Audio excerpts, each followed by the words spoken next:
Sir আসসালামু আলাইকুম। শুনতে পাচ্ছি স্যার। ওয়ালাইকুম আসসালাম। তোমার মেইল আইডিতে মারুফ আল হাসান না? জি স্যার। আচ্ছা, তোমাকে ফরওয়ার্ড করেছি, মেইল করেছি আমাদের এই how to develop and implement a national drug policy, এই পিডিএফ ফাইলটা তোমাকে মেইল করেছি। এটা তুমি শেয়ার করবা সবার সাথে। Okay sir. সো আমরা তাহলে শুরু করি। আমরা গতকাল পড়ছিলাম how to develop and implement a national drug policy. তো এখানে আমরা 2021 সালের ডব্লিউএইচওর একটা পিডিএফ ফাইল দেখছিলাম। এটাই ভালো একটা ডকুমেন্ট। সো এটা দেখতে পাচ্ছ? জি স্যার, দেখা যায় sir.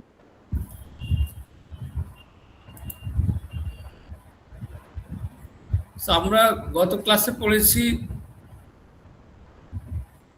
What is national drug policy and why is the national drug policy needed and what are the objectives of a national drug policy. So একটা মেজর তিনটা অবজেক্টিভ আমরা আইডেন্টিফাই করছি। একটা হচ্ছে অ্যাক্সেস, অর্থাৎ drug should be accessible and affordable. এরপর quality, ড্রাগের quality ensure করতে হবে, কোয়ালিটি, সেফটি, ইফিকেসি এবং ন্যাশনাল ইউজ অফ ড্রাগ। এখন এই তিনটা হচ্ছে মেজর অবজেক্টিভ এবং মেজর গোল। কিন্তু আমরা যখন একটা ন্যাশনাল ড্রাগ পলিসি তৈরি করতে যাব, তখন আমাদেরকে একটা ফ্রেমওয়ার্ক প্রথমে তৈরি করতে হবে, যেখানে আমরা কি কম্পোনেন্টগুলো আইডেন্টিফাই করব। So, a national drug policy is a comprehensive framework in which each component plays an important role in achieving one or more of the general objectives of the policy. তাহলে প্রথমে আমরা আইডেন্টিফাই করলাম যে আমাদের national drug পলিসিতে থাকবেন drug should be accessible and affordable, drug should be of high quality standard, it must be safe and efficacious, and national use of drug must be ensured. তাহলে এই তিনটা হচ্ছে আমাদের objective: access, quality, national use. এখন এই তিনটা major অবজেক্টিভকে ensure করার জন্য কি কি সাব গোল দরকার, কি কি কম্পোনেন্টকে আমাকে মাথায় রাখতে হবে, সেটা আইডেন্টিফাই করতে হবে এখন। তো সেটার জন্য তাহলে একটা ফ্রেমওয়ার্ক তৈরি করা হবে, যেখানে প্রত্যেকটা কম্পোনেন্ট এমনভাবে সেট করা হবে যেটা একটা বা একাধিক জেনারেল অবজেক্টিভ তৈরি করার জন্য, অবজেক্টিভ পূরণ করার জন্য আমাদেরকে হেল্প করবে। অর্থাৎ যেই কম্পোনেন্টগুলো আমরা ডিজাইন করব বা সিলেক্ট করব, সেগুলো অবশ্যই অ্যাক্সেস, কোয়ালিটি এবং ন্যাশনাল ইউজ, যে কোনো একটা বা মাল্টিপল অবজেক্টিভের সাথে লিঙ্ক থাকতে হবে। The policy should balance the various goals and objectives, creating a complete and consistent entity. For example, access to essential drugs can only be achieved through rational selection, affordable prices, sustainable financing, and reliable health and supply systems. তাহলে একটা হচ্ছে access to essential drugs. এখন এইটা করার জন্য আমার কি দরকার? আমি শুধুমাত্র প্রাইস, একটা রেশনাল সিলেকশন করে কিছু ড্রাগকে এসেনশিয়াল ড্রাগ লিস্টে রাখলাম, এরপরে একটা প্রাইস ঠিক করে দিলাম, তাতেই এটা হয়ে যাবে? নো। যেমন পণ্যের বাজার মূল্যায়নের ক্ষেত্রে আমরা দেখি যে প্রায় গভর্নমেন্ট বলে যে তারা একটা টাস্ক ফোর্স তৈরি করে, মাঝে মাঝে কিছু জায়গায় জরিমানা করে, কিন্তু দেখা যায় যে ব্যবসায়ীরা ঠিকই দাম টাম বাড়ায় দেয়। কারণ কি? ব্যবসায়ীরাও অনেক, তাদের লজিক হচ্ছে সাপ্লাই চেইন বন্ধ, অথবা দেখা যাচ্ছে যে র ম্যাটেরিয়ালসের দাম বেড়ে গেল, পরিবেশের, মানে নানান ফ্যাক্টর এখানে আছে। যেহেতু ড্রাগটা এসেনশিয়াল ড্রাগ, আমরা সব ড্রাগ বলছি না, এসেনশিয়াল ড্রাগের ইজি অ্যাক্সেস আমাকে ইনশিওর করতে হবে অল টাইম। ফলে এখানে শুধুমাত্র প্রাইস কন্ট্রোল করলেই হবে না, অথবা কিছু ড্রাগ লিস্ট তৈরি করে টানাই দিলেই হবে না। সেটার জন্য কার্যকর পদক্ষেপগুলো কি কি হতে পারে? একটা তো বললামই, একটা এসেনশিয়াল ড্রাগ লিস্ট তৈরি করতে হবে রেশন সিলেকশনের মাধ্যমে, আরেকটা অ্যাফোর্ডেবল প্রাইস, অর্থাৎ প্রাইস কন্ট্রোল হবে। কিন্তু এটা ছাড়া সেটা হবে না। Sustainable financing and reliable health and supply systems. তাহলে হেলথ অ্যান্ড সাপ্লাই সিস্টেম যদি আমরা না করতে পারি, তাহলে আবার এই অ্যাক্সেসটা এনশিওর করা যাবে না। এবং একটা ড্রাগের ক্ষেত্রে একটা সাস্টেনেবল ফিন্যান্সিংও আমাদের দরকার হবে। So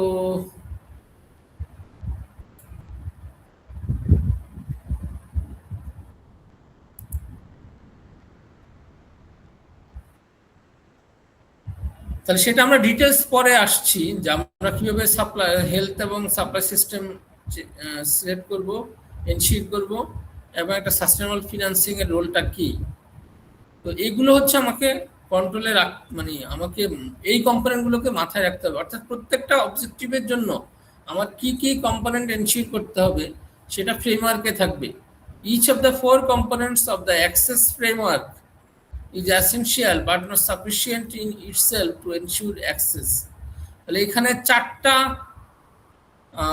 অর্থাৎ এখানে গোল হচ্ছে অ্যাক্সেস, কিন্তু এই অ্যাক্সেসটা ইজি অ্যাক্সেস টু ড্রাগ এটা এনশিওর করার জন্য একটা হচ্ছে rational selection, essential drug list তৈরি করা, অ্যাফোর্ডেবল প্রাইস ঠিক করে দেওয়া, সাস্টেনেবল ফিনান্সিংটা কন্ট্রোল করা, এনশিওর করা, এবং রিলায়েবল হেলথ অ্যান্ড সাপ্লাই সিস্টেমটা এনশিওর করা, অর্থাৎ সাপ্লাই চেইনটা ঠিক রাখা। অর্থাৎ প্রোডাক্ট মানে কোম্পানি থেকে ভেন্ডর হয়ে বড় ব্যবসায়ী, ছোট ব্যবসায়ী হয়ে একদম গ্রাম পর্যন্ত যে সাপ্লাই চেইন ডিস্ট্রিবিউশন চ্যানেল, এটা টোটালটা ইনট্যাক্ট এবং ফাংশনাল রাখা, ইফেক্টিভ রাখা।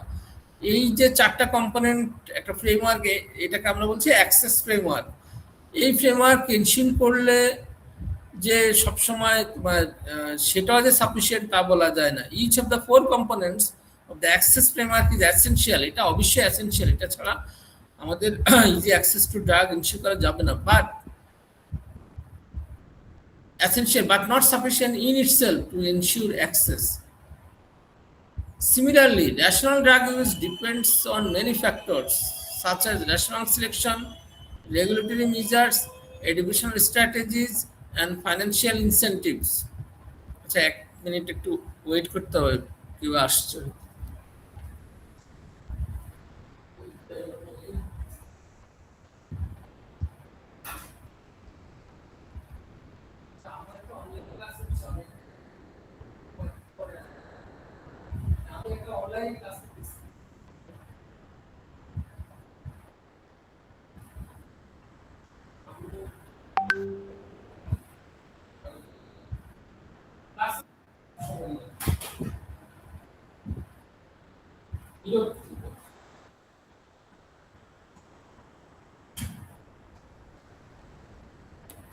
Sorry for the interruption. এখানে ক্লাসের টাইমেই মানে কুলিং বেল, বাসায় অ্যাকচুয়ালি অনলাইন ক্লাস নেওয়াটা রিস্কি হয়ে যায়। আচ্ছা, আমাকে শোনা যাচ্ছে? জি স্যার, শোনা যাচ্ছে। ওকে, তাহলে আরেকটা রেশনাল ড্রাগ ইউজ। তাহলে রেশনাল ড্রাগ ইউজের জন্য এটাকে এনশিওর করে যে আমাদের একটা রেশনাল ড্রাগ ইউজ ফ্রেমওয়ার্ক তৈরি করতে হবে। অর্থাৎ কি কি কম্পোনেন্ট ফ্যাক্টর আছে যেটা রেশনাল ড্রাগ ইউজ এনশিওর করতে পারে। একটা হচ্ছে রেশনাল সিলেকশন। রেশনাল সিলেকশন মানে কি? একটা ন্যাশনাল মানে রেশনাল ইউজ অফ ড্রাগের 1 নাম্বার ক্রাইটেরিয়া হচ্ছে আমাকে একটা রেশনাল সিলেকশন ক্রাইটেরিয়া ফুলফিল করে দিতে হবে। যেমন rational drug policy, rational use of drug ensure করার জন্য আননেসেসারি প্রেসক্রিপশন বন্ধ করতে হবে। একদম যেটা ধরো তোমার আপার রেসপিরেটরি ট্র্যাক্ট ইনফেকশন হলো, সেখানে লোয়ার তোমার যে এজিথ্রোমাইসিন দেওয়া যাবে না। আপার রেসপিরেটরি ট্র্যাক্ট ইনফেকশন এমনিতেই ভালো হয়ে যাবে, কিন্তু আবার যে ইনফেকশন ধরো ভাইরাসের কারণে হলো, সেটার জন্য antibiotic prescription totally unnecessary, irrational, এটা দেওয়া যাবে না। এরপরে হচ্ছে তোমার সো অর্থাৎ রেশনাল ইউজ অফ ড্রাগের একটা প্রথম ক্রাইটেরিয়া হচ্ছে রেশনাল সিলেকশন।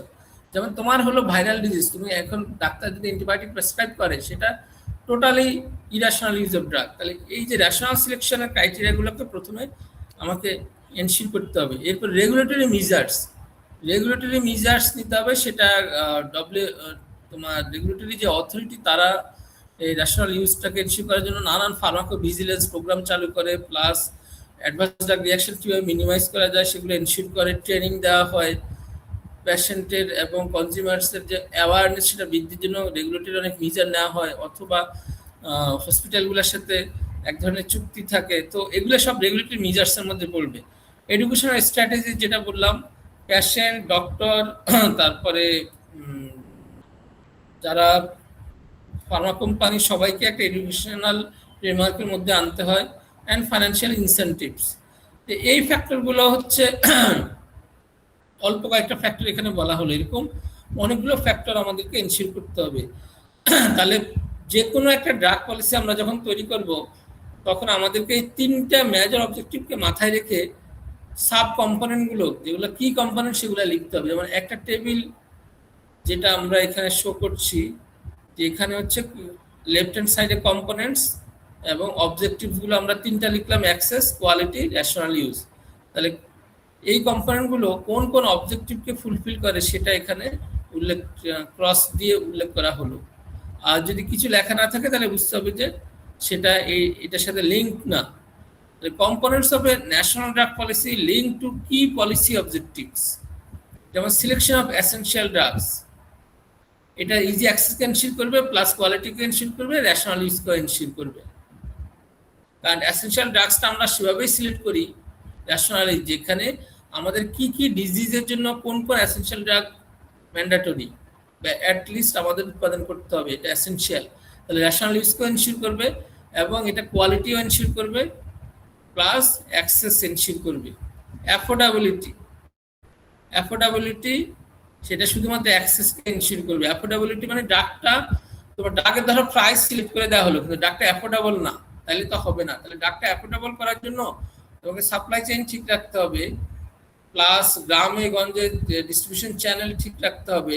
প্রত্যেকটা থানা লেভেলে, হসপিটালে তোমার এসেনশিয়াল ড্রাগ লিস্ট এবং অন্যান্য ড্রাগ যেগুলো দরকারি ড্রাগ সেগুলোকে অ্যাফোর্ডেবল করতে হবে। এটার সাথে অ্যাক্সেসের সম্পর্ক, কিন্তু এটার সাথে কোয়ালিটি এবং রেশনাল ইউজের কোনো সম্পর্ক নাই।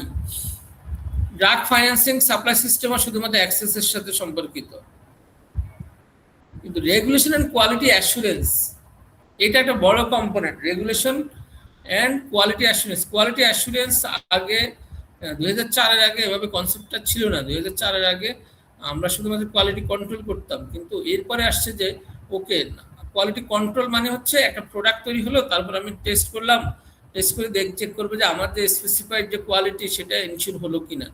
যেমন একটা ট্যাবলেট তৈরি করার পরে আমরা চেক করবো সেটা ডিজলিউশন রেট ঠিক আছে কিনা, তারপর ডিসইন্টিগ্রেশন রেট ঠিক আছে কিনা, ডিসইন্টিগ্রেশন টাইম ঠিক আছে কিনা, এরপর সেটা বায়োঅ্যাভেলেবল কিনা, তারপর তার হার্ডনেস, ফ্রাইবিলিটি ঠিক আছে কিনা, তারপর অ্যাপিয়ারেন্সে কোনো প্রবলেম আছে কিনা, এগুলা হচ্ছে কোয়ালিটি কন্ট্রোল। কিন্তু 2004-এর পরে কনসেপ্টটা চেঞ্জ হয়ে গেছে, তখন কোয়ালিটি অ্যাসুরেন্স একটা কনসেপ্ট চলে আসছে যে না, আমাকে ফিনিশ প্রোডাক্টের কোয়ালিটি চেক করা করলে আমরা খুব একটা লাভবান হব না, আমাদেরকে প্ল্যানিং, ডিজাইনিং, মনিটরিং, ভ্যালিডেশন, তারপরে এসওপি, এগুলা ইনশিওর করতে হবে। অর্থাৎ আগে থেকে আমি সতর্ক থাকবো যাতে আমার প্রোডাক্টে কোনো এরর, ভেরিয়েশন এগুলো না হয়। তাহলে একটা ফ্রি ডিটারমাইন্ড একটা অবজেক্টিভ সেট করে তারপরে প্রত্যেকটা তোমার যে ম্যানুফ্যাকচারিং স্টেপ, সে প্রত্যেকটা স্টেপের একটা নির্দিষ্ট সায়েন্টিফিক ভ্যালিডেটেড একটা প্রসেস ফলো করতে হবে, প্লাস একটা এসওপি ফলো করতে হবে। প্রত্যেকটা প্রসেসকে আগে থেকে আমি ডিজাইন এমনভাবে করতে হবে যে যাতে করে কোয়ালিটিটা আমরা ইনবিল্ড পাই।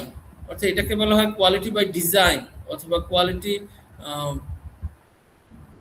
মানে কোয়ালিটিটা আগে থেকে আমরা ইনবিল্ড এটা সেট করব। সো এটাই হচ্ছে কোয়ালিটি অ্যাসুরেন্স। এই কোয়ালিটি অ্যাসুরেন্সটা অনেক বড় একটা প্রোগ্রাম, তো সেটার জন্য আমাদেরকে জিএমপি ফলো করতে হয়। এবং জিএমপিটা আমরা তখন ফার্মা কোম্পানিগুলোকে জিএমপি ম্যান্ডেটরি করে দেওয়া হয়, অর্থাৎ এফডি অ্যাপ্রুভড অথবা ডব্লিউএইচও অ্যাপ্রুভড যে জিএমপি, গুড ম্যানুফ্যাকচারিং প্র্যাকটিস, সেটা ফলো করাটা বাধ্যতামূলক করে দেওয়া হয়েছে।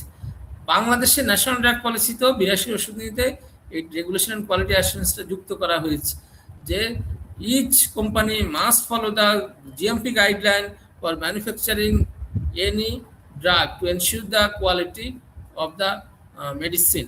তাহলে এই কোয়ালিটি অ্যাসুরেন্সটা যুক্ত হবে কোয়ালিটির সাথে এবং রেশনাল ইউজের সাথে। এরপরে শুধুমাত্র রেশনাল ইউজ, রেশনাল ইউজটা রেশনাল ইউজের সাথে। তাহলে রেশনাল ইউজের জন্য আলাদা একটা, যে কোনো আমরা যদি যে কোনো একটা ড্রাগ পলিসি, ভালো স্ট্যান্ডার্ড ড্রাগ পলিসি তৈরি করতে চাই, আমাদের রেগুলেশন অ্যান্ড কোয়ালিটি অ্যাসুরেন্স একটা বড় ফ্রেমওয়ার্ক থাকবে। সেখানে আমরা মানে ন্যাশনালি পলিসিগুলো ঠিক করবো যে কী কী করতে হবে, গাইডলাইন কী কী থাকবে। একই রকমভাবে রেশনাল ইউজ অফ ড্রাগ, এটা আলাদা একটা ইয়ে থাকবে। এখানে ড্রাগের রেশনাল ইউজ কিভাবে এনশিওর করা যায় সেটা এখানে এই ফ্রেমওয়ার্কে আন্ডারে উল্লেখ করা থাকবে। এরপর হচ্ছে রিসার্চ। রিসার্চ মানে হচ্ছে ধরো একটা rational use of drug research, এগুলো সব ইন্টারলিঙ্কড, এবং কোয়ালিটি এনশিওর করা এগুলো সব ইন্টারলিঙ্কড। যেমন আমরা বলছি যে এখন current good manufacturing practice follow করতে হবে, আগে ছিল শুধু জিএমপি, কিন্তু এটা লেটেস্ট যে 2006 বা 2016 যে ড্রাগ অ্যামেন্ডমেন্টগুলো ড্রাগ পলিসি, সেখানে উল্লেখ করা আছে যে কোম্পানিগুলোকে কারেন্ট জিএমপি ফলো করতে হবে। তাহলে কারেন্ট শব্দটা মানে কি? কারেন্ট শব্দটা মানে হচ্ছে লেটেস্ট ইনোভেশন যখন চলে আসবে, সেটা ইন টার্মস অফ প্রসেসের একটা প্রসেসটা যদি বেটার একটা প্রসেস মার্কেটে চলে আসে, আমি সেটা অ্যাডপ্ট করতে হবে। তারপর বেটার কোয়ালিটির একটা ইকুইপমেন্ট যদি বাজারে হাজির হয়, আমি সেটা অ্যাডপ্ট করতে হবে। তাহলে এর মানে কোয়ালিটি শুধু জিএমপি ফলো করলে হবে না, জিএমপি আমাকে এখন কারেন্ট জিএমপি ফলো করতে হবে। এই যে কারেন্ট জিএমপি ফলো করা, এর মানে সেটার জন্য তোমাকে রিসার্চ করতে হবে। এবং ধরো তুমি একটা তোমার কোম্পানিতে জাস্ট মিটু ড্রাগ তৈরি করবা, এখন একটা ইকুইপমেন্ট অথবা র ম্যাটেরিয়ালস অথবা তোমার ফর্মুলেশন বা রেসিপিতে কোনো একটা চেঞ্জ আনছো, সেটার ইম্প্যাক্টটা কি পড়বে টোটাল ম্যানুফ্যাকচারিং প্রসেসে। এই যে কন্ট্রোল স্ট্র্যাটেজি, এটা একটা রিসার্চের ব্যাপার, এবং সেটার জন্য R&D লাগবে। তাহলে তোমার R&D কে কিভাবে ডেভেলপ করা হবে, কিভাবে তুমি রিসার্চটা করবে, এটা হচ্ছে একটা ইন্টারনাল ম্যানুফ্যাকচারিং এর জন্য একটা রিসার্চ, তোমার কোয়ালিটি এনশিওর করার জন্য। ফলে রিসার্চ অলওয়েজ কোয়ালিটি এনশিওর করবে, অ্যাক্সেস বাড়াবে। কিন্তু আরেকটা রিসার্চ হচ্ছে, যেমন আমরা বললাম অ্যাডভান্স ড্রাগ রিঅ্যাকশন যদি আমরা চেক দিতে চাই, তাহলে আমাদের ফার্মাকো ভিজিলেন্স টিম গঠন করতে হবে, ফার্মাকো ভিজিলেন্স রেগুলেশন অ্যাক্টিভ করতে হবে। তাহলে ফার্মাকো ভিজিলেন্স মানে হচ্ছে আমরা যে পোস্ট মার্কেটিং সার্ভেলেন্সের আওতায় যেগুলোকে আমরা ধারণা করছি এগুলোর খুব একটা টক্সিক ইফেক্ট নাই, কিন্তু তারপর আমাদেরকে একটা গবেষণা চালাই যেতে হবে বিভিন্ন হসপিটালে বিভিন্ন পার্সনের মাধ্যমে, যে কোনো অ্যাডভান্স ড্রাগ রিঅ্যাকশন কি রিপোর্টেড কিনা, এবং সেই অ্যাডভান্স ড্রাগ রিঅ্যাকশন রিপোর্ট যদি খুব স্ট্যাটিস্টিক্যালি সিগনিফিক্যান্ট হয়, তাহলে ওই ড্রাগটার ইউজটা আমাদের বন্ধ করে দিতে হবে, অথবা অল্টারনেটিভ ড্রাগ নিতে হবে। অথবা সে যদি অল্টারনেটিভ ড্রাগ না থাকে, তাহলে অ্যাডভান্স ড্রাগ রিঅ্যাকশন যেগুলো আসছে, যেগুলো ক্লিনিক্যাল ট্রায়ালে ধরা পড়ে নাই কিন্তু এখন পোস্ট মার্কেটিং সার্ভেলেন্সে ধরা পড়েছে, সেটা কিভাবে আমরা অ্যাড্রেস করব, সেটা নিয়ে আমাদের রিসার্চ করতে হবে, অর্থাৎ ক্লিনিক্যাল রিসার্চ। তাহলে রিসার্চ মানে এখানে সবগুলোই চলে আসবে। এটা রিসার্চ যখন আমরা আসবে, তখন easy access, ensuring quality and ensuring rational use, তিনটা অবজেক্টিভই লিঙ্ক টু রিসার্চ। আরেকটা কম্পোনেন্ট হচ্ছে হিউম্যান রিসোর্সেস। তাহলে হিউম্যান রিসোর্সেস কিভাবে বাড়ানো হবে? হিউম্যান রিসোর্সেস যেমন 82 ওষুধ নীতিতে বলা হয়েছে প্রত্যেকটা ফার্মা কোম্পানিকে মিনিমাম একজন ফার্মাসিস্ট নিয়োগ দিতে হবে, এবং 13 ক ধারায় এবং গ ধারায় উল্লেখ করা আছে যে আরেকটা পোস্টে সে ফার্মাসিস্ট নিতে পারে, অথবা অন্যান্য অ্যাপ্লাইড কেমিস্ট্রি বা জেনেটিক ইঞ্জিনিয়ারিং বা বায়োকেমিস্ট্রি বা অ্যাপ্লাইড কেমিস্ট্রি এইসব সাবজেক্ট থেকেও, বায়োলজিক্যাল সায়েন্সের সাবজেক্ট থেকেও সে এক্সপার্ট নিতে পারে। তো ফলে এই দুইটার আওতায় ফার্মা কোম্পানিগুলো তখন মিনিমাম 2 জন করে ফার্মাসিস্ট নিতে পারতো। এখন তোমার কাছে এটা হাস্যকর মনে হবে যে মাত্র 2 জন, কিন্তু 82 ওষুধ নীতিতে এটা ছিল একটা যুগান্তকারী ঘটনা, কারণ তখন বাংলাদেশের ফার্মা কোম্পানি অতটা ডেভেলপ করে নাই, অল্প কয়েকটা দেশি কোম্পানি ছিল। ফার্মেসি শুধুমাত্র ঢাকা ইউনিভার্সিটি এবং রাজশাহী ইউনিভার্সিটি অথবা জাহাঙ্গীরনগরের ছিল, তো 2-3টাতে পড়ানো হইতো, এবং ফার্মাসিস্টের সংখ্যাও খুব কম ছিল। বাংলাদেশের টোটাল ড্রাগ মার্কেটটা ছিল মানে বিদেশি কোম্পানির দখলে।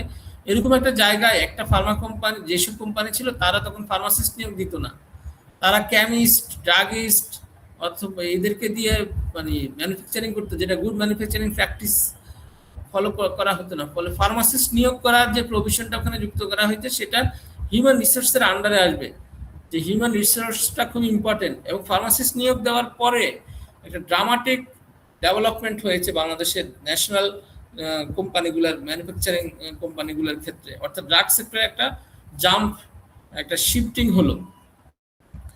সো এটা ইজি অ্যাক্সেসকে এনশিওর করবে, কোয়ালিটিকে এনশিওর করবে, রেশনাল ইউজকেও এনশিওর করবে। আরেকটা কম্পোনেন্ট হচ্ছে মনিটরিং অ্যান্ড ইভ্যালুয়েশন। তাহলে এই যে ড্রাগ পলিসি আমরা করছি, এই ড্রাগ পলিসিতে মনিটরিং অ্যান্ড ইভ্যালুয়েশনটা একটা বড় ফ্যাক্টর। এটা যে কোনো company internal monitoring and evaluation থাকতে পারে, কারণ কোয়ালিটি অ্যাসুরেন্সের একটা বড় কম্পোনেন্ট হচ্ছে মনিটরিং এন্ড ইভ্যালুয়েশন, কিন্তু এই মনিটরিং এন্ড ইভ্যালুয়েশনটা হচ্ছে তোমার ওভারঅল জাতীয়ভাবে যারা এটা দায়িত্বপ্রাপ্ত, যেমন ডিজিডিএ অথবা সংসদে কিন্তু পার্লামেন্টে ড্রাগ এই আমাদের আমাদের ড্রাগ পলিসির আন্ডারেই আছে সংসদে drug production, manufacturing, sale, distribution, তারপর কোয়ালিটি, এগুলো ইনশিওর করা হচ্ছে কিনা সেজন্য একটা সংসদীয় বডি তৈরি করা হয়। সেখানে ডেফিনেটলি সংসদের মেম্বার দু একজন থাকে এবং প্লাস আমাদের কিছু এক্সপার্ট থাকে, তারা একটা লিয়াজও তৈরি করে। এবং এই সংসদীয় কমিটি এবং ডিজিডিএ আবার আছে আমাদের ফার্মেসি কাউন্সিল, এই তিনটা আমাদের রেগুলেটরি বডি আছে। এরা মিলে তোমার বিভিন্ন জায়গায় ইন্সপেকশন করে, তারপর ঠিকমতো প্রোডাকশন হচ্ছে কিনা, মনিটরিং হচ্ছে কিনা, কোয়ালিটি হচ্ছে এনশিওর করা যাচ্ছে কিনা, এবং তারা হসপিটাল ফার্মেসি, তারপরে বিভিন্ন রিটেল ফার্মেসি, তারপর এগুলাতেও ভিজিট করতে পারেন, সেগুলাও ঠিকমতো ফলো করছে কিনা রুল সেটা মনিটর করতে পারেন এবং ইভ্যালুয়েশন করতে পারেন। ইভ্যালুয়েশন করে তারপর তারা একটা আপডেটেড পলিসি, আপডেটেড কিছু সাজেশন আবার ডিজিডি অথবা পার্লামেন্টের কাছে দিতে পারেন। তো এগুলো সবই মনিটরিং অ্যান্ড ইভ্যালুয়েশনের আওতায়। এবং এটা যদি এটার সাথে অবশ্যই তিনটা বলি অ্যাক্সেস মানে লিঙ্ক করা যায়, যেমন অ্যাক্সেস, কোয়ালিটি, ন্যাশনাল ইউজ। তাহলে মনিটরিং অ্যান্ড ইভ্যালুয়েশনের একটা বড় ফ্রেমওয়ার্ক। তাহলে এগুলা হচ্ছে কিছু কম্পোনেন্ট উল্লেখ করা হয়েছে। সো এখানে দুইটা এক্স মানে হচ্ছে ডিরেক্ট লিঙ্ক, আর যখন ব্র্যাকেটে রাখা হচ্ছে তখন সেটা হচ্ছে ইনডিরেক্ট লিঙ্ক। ইনডিরেক্ট লিঙ্ক এখানে যেমন ধরো সাপ্লাই সিস্টেম, এটা ন্যাশনাল লিঙ্কের সাথে ইনডিরেক্টলি লিঙ্কড। তারপর quality, selection of essential drug মানে এসেনশিয়াল ড্রাগ লিস্ট, এটা কোয়ালিটি ইনশিওর করার ক্ষেত্রে ইনডিরেক্টলি লিঙ্কড। আর ডিরেক্টলি লিঙ্কড হচ্ছে অ্যাক্সেস এবং ন্যাশনাল ইউজের সাথে। তাহলে এখানে যে শুধুমাত্র এই কম্পোনেন্টগুলো উল্লেখ করা হয়েছে এটা হচ্ছে তোমার শেষ তা না, প্রয়োজনে এই কম্পোনেন্টগুলো আরো বাড়ানো যেতে পারে, বাট এখানে একটা টেবিল দেওয়া হলো একটা স্যাম্পল হিসেবে। সো যেমন আমরা এরপরে দেখবো যে এই কম্পোনেন্টগুলো মানে ডিটেলস আমরা পড়বো। সো ডিটেলস এই পর্যন্ত আমরা আজকে ক্লাস রাখবো। তাহলে যেমন ধরো তোমাদের যদি প্রথম একটা কম্পোনেন্ট হচ্ছে সিলেকশন অফ এসেনশিয়াল ড্রাগস, তাহলে এখানে কি কি কি পলিসি আমরা সেট করতে পারি। একটা হচ্ছে the adoption of the essential drugs concept to identify priorities for government involvement in the pharmaceutical sector, especially for drug supply in the public sector and for reimbursement schemes. তাহলে এই কম্পোনেন্টটা কেন important, যাতে গভর্নমেন্টের একটা এই এসেনশিয়াল ড্রাগ লিস্ট কনসেপ্টের মাধ্যমেই government একটা priority set করতে পারে। অর্থাৎ গভর্নমেন্ট থেকেই, পার্লামেন্ট থেকে এবং গভর্নমেন্ট থেকে একটা নির্দেশনা দেওয়া হচ্ছে যে সেটা ডিজিডি এর মাধ্যমেই যে এসেনশিয়াল ড্রাগ লিস্টটা হচ্ছে এটা। এখন বাংলাদেশের ফার্মা সেক্টরে তারা বিদেশে কি রপ্তানি করবে না করবে সেটা ভিন্ন কথা, দেশে তারা কি জেনেরিক তৈরি করবে না করবে সেটা তাদের নিজস্ব ব্যাপার, কিন্তু তাকে এসেনশিয়াল ড্রাগস লিস্টে যে ড্রাগগুলো আছে এগুলো তৈরি করতে হবে। কিন্তু এটা তো কোম্পানিকে পুরোপুরি বাধ্য করা যায় না। তো সেই জন্য বাংলাদেশের গভর্নমেন্ট আবার একদিকে সে এনকারেজ করছে যে এসেনশিয়াল ড্রাগসগুলো তৈরি করার জন্য, কিন্তু আবার এই এসেনশিয়াল ড্রাগসের যে সাপ্লাই সিস্টেম, এই সাপ্লাই সিস্টেমে একটু লিমিটেশন আছে। কারণ ফার্মা কোম্পানি যদি দেখে যে কোনো একটা এসেনশিয়াল ড্রাগসের মানে প্রফিট কম, তখন সেইটার দিকে আগ্রহী নাও হইতে পারে, অথবা আমাদের প্রাইসের একটা ব্যাপার আছে। তো এই জন্য বাংলাদেশের একটা আমাদের এসেনশিয়াল ড্রাগ কোম্পানিও আছে যেটা গভর্নমেন্ট ওন পাবলিক লিমিটেড, এবং সেই কোম্পানি নিজেও অনেক শুধুমাত্র এসেনশিয়াল ড্রাগ তৈরি করে এবং সেটা সাপ্লাই দেয়। সো এই ব্যাপারগুলো আমাদের মাথায় রাখতে হবে। এবং এখানে একটা বড় একটা ইস্যু হচ্ছে বাংলাদেশের দিক থেকে, গভর্নমেন্টের দিক থেকে এসেনশিয়াল ড্রাগ কোম্পানি একটা না রেখে আরো বাড়াতে হবে, এবং এটা খুব ইম্পর্টেন্ট। কারণ হচ্ছে এবং এসেনশিয়াল ড্রাগ লিস্টটাও আপডেট করাটা সবসময় একটা বড় কাজ। কারণ হচ্ছে আমাদের নতুন নতুন ডিজিজ প্যাটার্ন আসছে, নতুন নতুন ডিজিজ আসছে, ফলে ডিজিজ প্যাটার্ন অনেক সময় চেঞ্জ হয়ে যায়। তো সেই জন্য আমাকে আবার এসেনশিয়াল ড্রাগ লিস্টটাও আপডেটেড করতে হবে। আবার ধরো কোন একটা ক্রনিক ডিসঅর্ডার, কিন্তু সেটা বেটার এবং খুবই ইফেক্টিভ কোয়ালিটি ড্রাগ যদি চলে আসে মার্কেট, মানে ইনভেনশন করা হয়, তখন সেটাকে আবার এসেনশিয়াল ড্রাগ লিস্টের মধ্যে ইনক্লুড করতে হবে। যেমন ধরো ইন্টারলিউকিন 6 অ্যান্টাগনিস্ট টোসিলিজুমাব, এটা যখন সিভিয়ার সাইটোকাইন স্টর্ম হয় তখন এটা লাইফ সেভিং ড্রাগ। তাহলে এটাকে একসময় 2015 আগে টোসিলিজুমাব 2012 বা 10-এর আগে তো এটা ইনভেন্টই হয় নাই, এবং এফডি অ্যাপ্রুভালও হয়তো পেয়েছে 15 বা এই টাইমে বা অ্যারাউন্ড 2015। তাহলে এটা অনেক লেটেস্ট ড্রাগ। তো এই ড্রাগটা তো তাহলে 82 ওষুধ নীতি বা 6-এর ওষুধ অ্যামেন্ডমেন্টের থাকার কথা না। তাহলে এরপরে এই ড্রাগটাকে এসেনশিয়াল ড্রাগ লিস্টে আমাদেরকে অন্তর্ভুক্ত করতে হবে। তো এরকম নতুন কোনো যদি ড্রাগ আসে সেটাকে আমরা এসেনশিয়াল ড্রাগ লিস্টে অন্তর্ভুক্ত করতে পারি, মানে এটাকে আপডেটেড রাখতে হবে। এইখানে এই ফ্রেমওয়ার্কটা যখন আমরা তৈরি করব তখন আমাদেরকে আরেকটা বিষয় মাথায় রাখতে হবে যে আমরা কিভাবে ডিফাইন করব এসেনশিয়াল ড্রাগ লিস্টকে, এবং কিভাবে সেটাকে আপডেট করতে হবে। Procedures to define and update the national list of essential drugs. তাহলে ওখানে একটা ফ্রেমওয়ার্কে প্রসিডিউর লেখা থাকবে যে আমরা কোন কোন ড্রাগকে এসেনশিয়াল ড্রাগসের লিস্টে অন্তর্ভুক্ত করব, এবং সেটা অন্তর্ভুক্ত করার যে প্রক্রিয়াটা কি সেটা এখানে উল্লেখ করা থাকবে। কিন্তু আমরা আরেকটা বিষয়ে নজর দিচ্ছি, সেটা হচ্ছে selection mechanism for traditional and herbal medicines. কারণ বাংলাদেশে শুধুমাত্র এলোপ্যাথিক যে ড্রাগগুলোই শুধুমাত্র হেলথ সেক্টর ইউজ হয় তা না। বাংলাদেশের যেহেতু একটা ভালো একটা সোর্স আছে যে ট্রেডিশনাল এবং হার্বাল মেডিসিনের, প্লাস এটা জনপ্রিয়, এবং অনেকে জাস্ট পুয়ার বলে বা তার অ্যাফোর্ডেবিলিটি এবং অ্যাক্সেস কম বলে সে এই ধরনের সিস্টেমের প্রতি নির্ভরশীল, অথবা অনেকে জাস্ট অভ্যস্ততার কারণে বা দীর্ঘদিন ধরে ট্রেডিশনাল এবং হার্বাল মেডিসিন ইউজ করছে বলে সে এটাই ইউজ করছে, এরকমও হতে পারে। তো সেই ক্ষেত্রেও একটা আমাদের একটা সিলেকশন মেকানিজম থাকবে, আমরা কোন কোন ট্রেডিশনাল এবং হার্বাল মেডিসিনটাকে অ্যালাউ করব। অর্থাৎ এটাকেও রেগুলেশনের আওতায়, মনিটরিং এর আওতায়, ইভ্যালুয়েশনের আওতায় আমাদেরকে আনতে হবে, এবং সেটা একটা সিলেকশন মেকানিজম ডেভেলপ করতে হবে।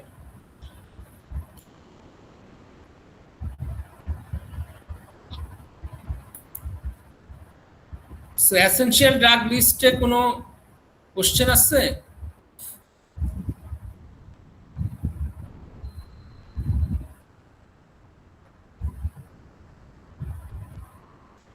ওকে, এরপরে আমাদের একটা বড় কম্পোনেন্ট হচ্ছে affordability.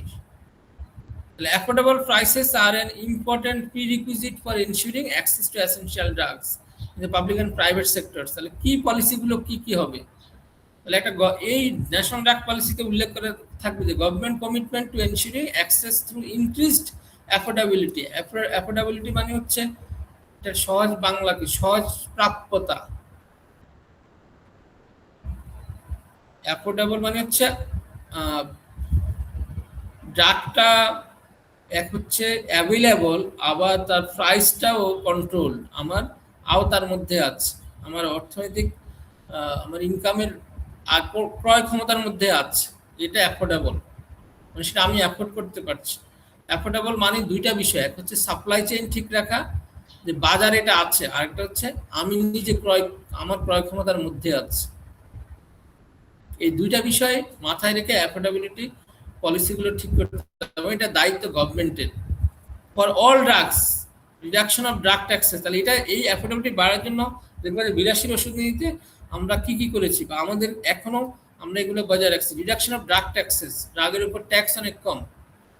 Tariffs and distribution margin, tariffs and distribution মার্জিনও কম। প্রাইসিং পলিসি, একটা প্রাইসিং পলিসি গভর্নমেন্ট এসেনশিয়াল ড্রাগসের জন্য এবং অন্যান্য এর জন্য একটা লিমিট দিয়ে দিচ্ছে। তাহলে গভর্নমেন্ট ট্যাক্স কমাই দিচ্ছে, ইভেন র ম্যাটেরিয়ালস যখন কিনবে সেটারও ট্যাক্স কমাচ্ছে অন্যান্য গুলোর তুলনায়, ট্যারিফস কমাচ্ছে। ফলে ধরো তুমি বাইরে থেকে যদি একটা র ম্যাটেরিয়ালস কিনতে যাও, এখন তোমার নর্মালি অন্য পণ্যের জন্য যে পরিমাণ ট্যাক্স দিতে হয় ওষুধের কাঁচামালের জন্য সেটা দিতে হয় না। ফলে এই যে ট্যাক্স রিডাকশন, এটা অ্যাফোর্ডেবল করার জন্য গভর্নমেন্ট করছে। তারপরে হচ্ছে for multi source products, promotion of competition through generic policies. এখানে আরেকটা স্ট্র্যাটেজি নেওয়া হয়েছে যে জেনেরিক পলিসি থাকবে, একটা কম্পিটিশন থাকবে, এই কম্পিটিশনটাকে প্রমোট করা হবে। ফলে তোমার মাল্টি সোর্স প্রোডাক্টের ক্ষেত্রে দাম কমে আসবে, প্রাইসটা কন্ট্রোল হবে। এবং আরেকটা হচ্ছে সেটা সাপ্লাই চেইন বাড়বে, ডিস্ট্রিবিউশন বাড়বে এবং এটা অ্যাভেলেবল হবে। ধরো অনেক সময় দেখা যায়, যেমন আমি নিজেও ফেস করছি, স্কোয়ারের সরি বেক্সিমকো না পাক আমি অনেকবার পাই নাই, তখন আমাকে এইস নিতে হচ্ছে। এখন ধরো যদি এইসও না থাকতো তাহলে আমি তখন ওই অ্যাসেনশিয়াল ড্রাগসটা পেতাম না। এই জন্য মাল্টি সোর্স প্রোডাক্টের ক্ষেত্রে আমাদের জেনারিক পলিসি থাকতে হবে, জেনারিক সাবস্টিটিউশন থাকতে হবে, অ্যান্ড গুড প্রকিউরমেন্ট প্র্যাকটিসেস থাকতে হবে। For single source products, price negotiations, competition through price information and therapeutic substitution, and TRIPS compliant measures such as compulsory licensing, early workings of patented drugs for generic manufacturers and parallel imports। তাহলে এগুলোর মাধ্যমে কিন্তু affordability বাড়ানো হচ্ছে। এগুলো হচ্ছে strategy বা framework, কি পলিসিগুলো এখানে আমরা উল্লেখ করলাম। For single source products price negotiation করতে হবে। প্রাইস নেগোসিয়েশনের একটা ইয়ে হচ্ছে তোমার সিঙ্গেল সোর্স প্রোডাক্ট হলে তখন নেগোসিয়েশনের মাধ্যমে প্রাইসটা ঠিক করা হবে, কারণ এটা মাল্টি সোর্স না, ফলে অলরেডি বাজার কন্ট্রোল করা, মানে মার্কেটের কম্পিটিশন থাকলে অলরেডি কোম্পানিগুলোর প্রতিযোগিতার জন্যই তাদের প্রাইসটা খুব বেশি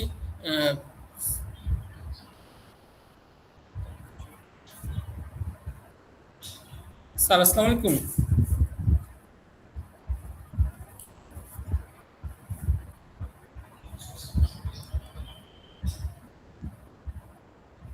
একটা বাকি ছিল। জি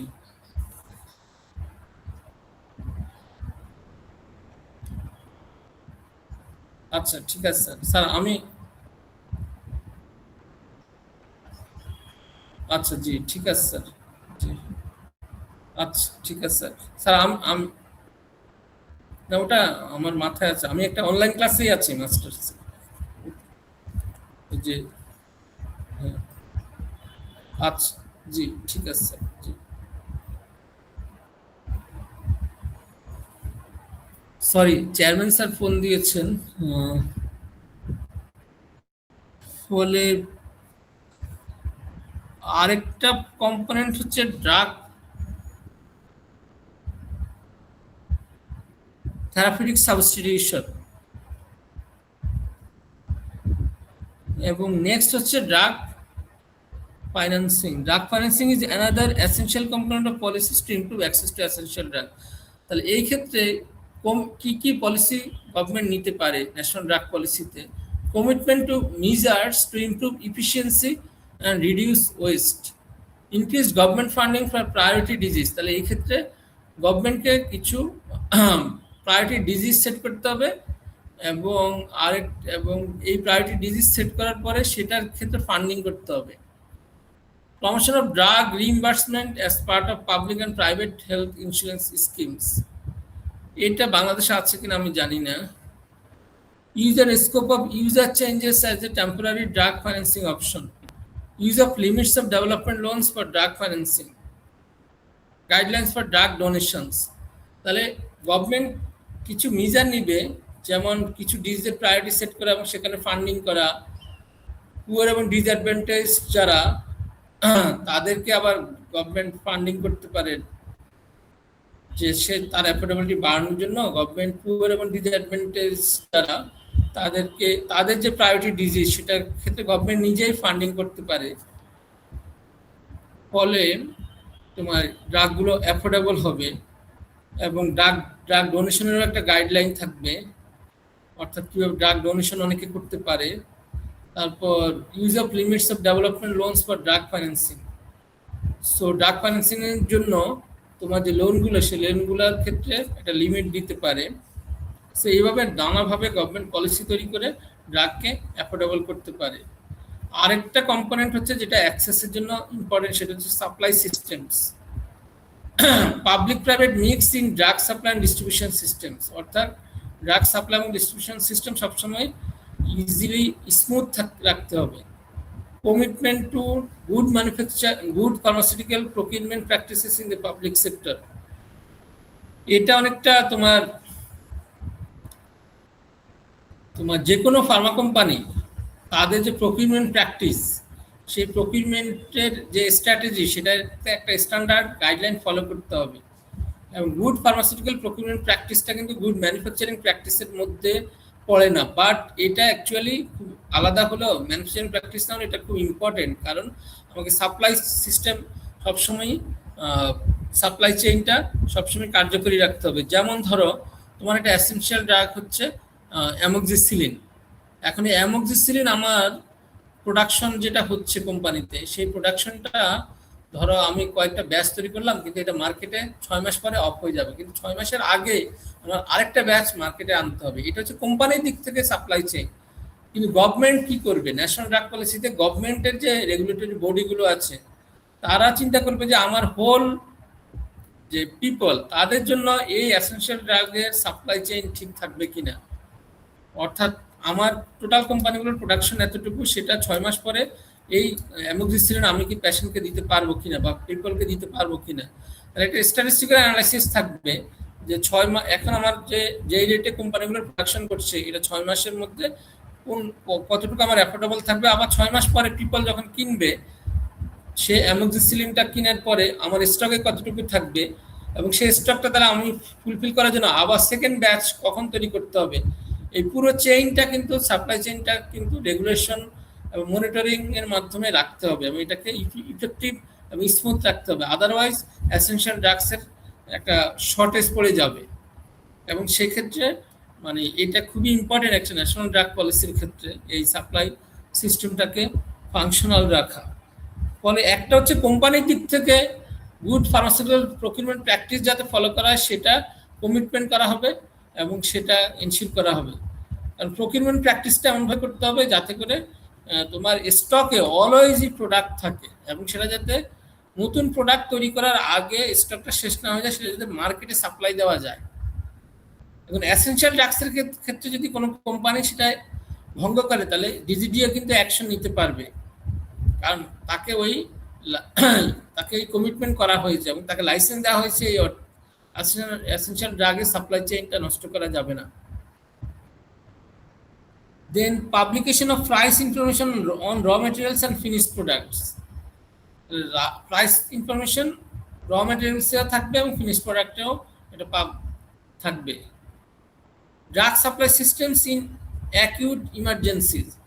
অ্যাকিউট ইমার্জেন্সি মানে ধরো এখন কোন একটা কলেরা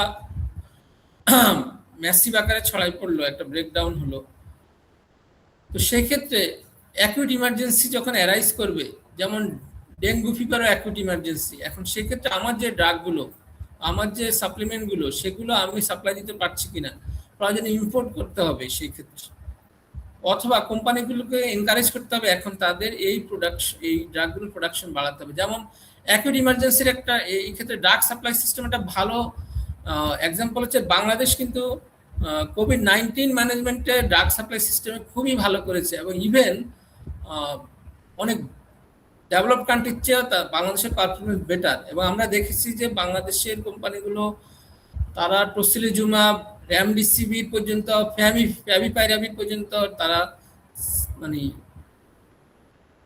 এই রেমডেসিভির তো বাংলাদেশ কখনো করে নাই, কিন্তু রেমডেসিভিরকে যখন এফডিএ ইমার্জেন্সি একটা অ্যাপ্রুভাল দিল যে কোভিড-19 এর জন্য, তখন বেক্সিমকো ইমিডিয়েটলি রেমডেসিভির 1 সপ্তাহের মধ্যে প্রোডাকশন করলো, করে এটা শুধু বাংলাদেশে না বাংলাদেশের বাইরেও রপ্তানি করেছে। সৌদি আরবিয়া থেকে শুরু করে কাতার, কুয়েত, বিভিন্ন জায়গায় বাংলাদেশ, নাইজেরিয়া, এবং তাদেরকে ফ্রিও দিয়েছে। তাহলে এই যে ড্রাগ সাপ্লাই সিস্টেমে বাংলাদেশ কোভিড-19 ভালো করার কারণে বাংলাদেশে এই প্রবলেমটা হয় নাই। হসপিটালগুলোতে টসিলিজুমাব হয়তো মানে খুব মানে কিছুটা শর্ট ছিল, কিন্তু স্টিল প্রচুর, আমার নিজের জানা মতে অনেকেই টসিলিজুমাব নিয়েছে এবং তারা বেঁচে আসছে, কারণ টসিলিজুমাবটা ছিল কোভিড-19 ক্ষেত্রে একটা অ্যাকিউট ইমার্জেন্সি প্রোডাক্ট। এবং যখন সাইটোকাইন স্টোন হয়, ধরো লাংটা পুরোটা ফিব্রোসিস হয়ে গেল 78% বা 80%, তখন টসিলিজুমাব বা তোমার আরেকটা ড্রাগ আছে অ্যানাকিনড্রা, এই যে ইমিউনোথেরাপিগুলো এগুলো খুবই বুলেট ম্যাজিক আকারে কাজ করেছে এবং বাংলাদেশের কোম্পানিগুলো সেই ড্রাগ সাপ্লাই সিস্টেমটা এনশিওর করতে পারছে অ্যাটলিস্ট, মানে যথেষ্ট তারা এই লিমিটের মধ্যে। সো এগুলো অ্যাকিউট ইমার্জেন্সির ক্ষেত্রে, কিন্তু আনফর্চুনেটলি তোমার ডেঙ্গু ফিভারের ক্ষেত্রে আমরা সেটা পাচ্ছি না। তো ডেঙ্গু ফিভারের ক্ষেত্রে একটা বড় ব্যাপার হচ্ছে, যেটা আমি এখানে উল্লেখ করেছি, যে রিসার্চ। ডেঙ্গুর ক্ষেত্রে রিসার্চটা আমাদের কোম্পানিকেই করতে হবে, আমাদের দেশের একাডেমিশিয়ানদেরই করতে হবে। আমাদের এই টাকাটা বাংলাদেশের ফার্মা কোম্পানিতে আছে, কিন্তু তারা R&D ডেভেলপমেন্ট এটা করছে না। ডেঙ্গুর জন্য কলকাতা, ইন্ডিয়া, মালয়েশিয়া, সিঙ্গাপুর, তারা যে নন মেডিসিনাল যে মেজারমেন্টগুলো নিয়েছে তাতে তারা সফল হয়েছে। এগুলোকে বলা হয় তোমার নন ফার্মাকোথেরাপি। কিন্তু বাংলাদেশ সেটাতে সফল হয় নাই। ফলে বাংলাদেশকে ড্রাগ ডেভেলপমেন্টে যেতে হবে, এবং এই ড্রাগ ডেভেলপমেন্টটা বাংলাদেশকেই করতে হবে। কারণ ডেঙ্গু আমাদের জন্য সিভিয়ার অ্যাকিউট ইমার্জেন্সি আকারে সবসময় হাজির হয়। তো সেই ক্ষেত্রে কিভাবে ড্রাগ সাপ্লাই সিস্টেমটা এনশিওর করা যাবে সেটার জন্য রিসার্চ করতে হবে। এই যে রিসার্চ, হিউম্যান রিসোর্সেস, এই জায়গায় হচ্ছে আমাদের ন্যাশনাল ড্রাগ পলিসিতে এখন জোর দিতে হবে। সো আজকে আমাদের টাইম শেষ। সো এই যে রিসার্চটা আমরা নেক্সট ক্লাসে পড়বো, ন্যাশনাল ইউজ রিসার্চ। সো এই মানে পিডিএফ ফাইলটা আমি তোমাদের ফরওয়ার্ড করে দিয়েছি মারুফকে, এবং ও তোমাদের সাথে শেয়ার করবে। তাহলে নেক্সট ক্লাসে আমরা বাকিটা আলাপ করব। তোমরা এটা পড়ে আসবা, এটা পুরাটাই পড়ে নিবা। এবং এটা খুব ইন্টারেস্টিং। তোমার শুধুমাত্র ড্রাগ পলিসি না, যে কোনো একটা হেলথ পলিসি অথবা অন্যান্য ক্ষেত্রে কোনো একটা পলিসি তৈরি করতে হলে আমাদের এই ডকুমেন্টটা খুব ভালো একটা কাজে দিবে। সো ওকে, তাহলে স্যার হ্যাঁ বলো। স্যার একটু কাইন্ডলি যদি বলতেন আমাদের মিডের সিলেবাসটা।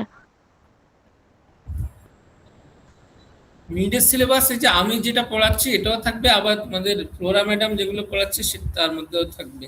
তবে আমি কোশ্চেন আমি করব, তখন আমি হয়তো ফ্লোরা ম্যাডামের ওখান থেকে, আমার এখান থেকে 3টা কোশ্চেন, ফ্লোরা ম্যাডামের ওখান থেকে 3টা কোশ্চেন হতে পারে, অথবা আমার এখান থেকে 4টা, ওর ওখান থেকে 2টা, এরকমও হতে পারে। টোটাল তো 30 মার্কস, 6টা কোশ্চেন, প্রত্যেকটা কোশ্চেনের 5 মার্কস করে। সো সিলেবাস এই যে এই চ্যাপ্টারটা শেষ হওয়া পর্যন্ত আমার, এখন আমি আর কোনো ক্লাস পাবো কিনা, আমাদের নেক্সট ক্লাস কবে? ওই সপ্তাহে তো বন্ধ থাকবে, তাই না? আচ্ছা, তাহলে আমার হচ্ছে আজকের ক্লাস পর্যন্ত সিলেবাস থাকবে। ওকে, ঠিক আছে স্যার, থ্যাংক ইউ। আর ফোরা ম্যাডামের সাথে আলাপ করো, ওনার কতটুকু পড়ানো হয়েছে ওখান থেকে হয়তো মিনিমাম 2টা কোশ্চেন থাকবে। ঠিক আছে তাহলে।